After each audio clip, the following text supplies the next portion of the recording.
Namaskar, I'm Pinky Pradhan. I'm wishing you all a very, very, very happy Makar Sankranti. May Lord Jagannath bless our lives with more happiness, more love, more joy and good health. Yes, good health is very much required now because we know at this juncture of third wave of COVID-19, the new variant Omicron has really appeared and is affecting all our lives to a many extent.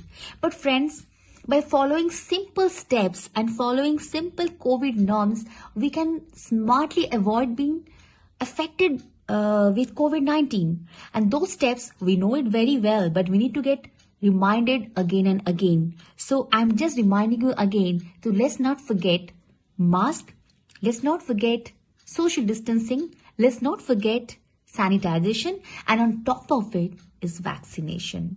So friends, let's follow these steps and let's together fight back COVID-19 and get rid of COVID-19 very soon. At the same time, I will urge you all to stay home, stay safe. Let's spend quality times with your family, and let's not go to public places unnecessarily.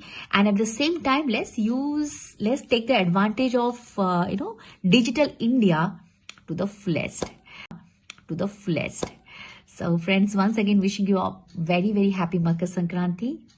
Thank you so much. Namaskar.